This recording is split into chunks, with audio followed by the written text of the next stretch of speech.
నమస్తే. Iran Israel యుద్ధం ప్రభావం కేవలం చమురు మార్కెట్కే పరిమితం కాకుండా ప్రపంచ ఆహార భద్రతపై కూడా పడే ప్రమాదం ఉంది అని ఆర్థిక నిపుణులు హెచ్చరిస్తున్నారు. ఇప్పటి వరకు ముడి చమురు, గ్యాస్ ధరల పెరుగుదలపై ఎక్కువ చర్చ జరిగినప్పటికీ నిజానికి పెద్ద ప్రమాదం ఎరువుల సప్లై చైన్ అంతరాయమని వారు చెబుతున్నారు. ఇది కొనసాగితే వచ్చే నెలల్లో ప్రపంచవ్యాప్తంగా ఆహార ఉత్పత్తి తగ్గి ద్రవ్యోల్బణం మరింత పెరిగే అవకాశం ఉంది. సాధారణంగా మధ్యప్రాచ్యం అంటే చమురు ఉత్పత్తి గుర్తుకొస్తుంది. కానీ Saudi Arabia, Qatar, Oman, UAE వంటి దేశాలు ప్రపంచానికి యూరియా, సల్ఫర్, అమ్మోనియా వంటి కీలక ఎరువుల ప్రధాన సరఫరాదారులు కూడా. ముఖ్యంగా ఇరాన్ ప్రపంచంలో 3వ అతిపెద్ద అమ్మోనియా ఉత్పత్తిదారు. పంటల పెరుగుదలకు అవసరమైన ఎరువుల తయారీలో ఈ రసాయనం కీలకం.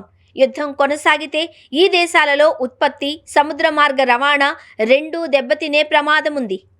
ఈ ప్రభావం ఇప్పటికే అంతర్జాతీయ మార్కెట్లలో కనిపిస్తోంది. కొన్ని ఎరువుల తయారీ ప్లాంట్లలో ఉత్పత్తి తగ్గడంతో పాటు సముద్ర మార్గాల భద్రతపై ఆందోళనలు పెరిగాయి. యూరప్లో అమ్మోనియా ధరలు టన్నుకు సుమారు $725 చేరుకోగా మధ్యప్రాచ్యంలో యూరియా ధరలు భారీగా పెరుగుతున్నాయి. ప్రపంచంలో అతిపెద్ద ఎరువుల ఎగుమతిదారు అయిన రష్యా కొంత కొరతను పూరించగలదు అని భావించినా దాని ఉత్పత్తి సామర్థ్యం పరిమితంగానే ఉంది. మరోవైపు చైనా ఫాస్ఫేట్ ఎగుమతులను నిలిపివేయడం, ఖతార్లో సల్ఫర్ ఉత్పత్తి తగ్గడం పరిస్థితిని మరింత క్లిష్టంగా చేశాయి.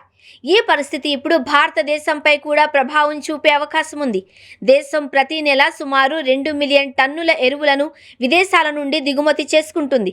ముఖ్యంగా మురియట్ ఆఫ్ పొటాష్ MOP కోసం భారత్ 100% దిగుమతులపై, అలాగే DAP కోసం సుమారు 60% దిగుమతులపై ఆధారపడుతోంది.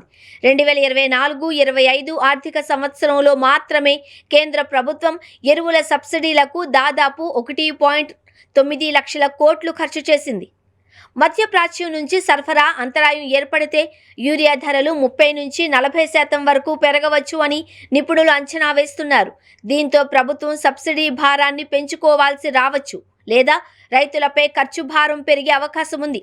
రైతులు తక్కువ ఎరువులు వాడితే లేదా ఖరీదైన కారణంగా పంటలు తగ్గిస్తే ధాన్యం ఉత్పత్తి తగ్గే ప్రమాదం ఉంది. ఫలితంగా మార్కెట్లో సరఫరా తగ్గి ఆహార ధరలు భారీగా పెరిగే పరిస్థితి ఏర్పడవచ్చు అని విశ్లేషకులు హెచ్చరిస్తున్నారు.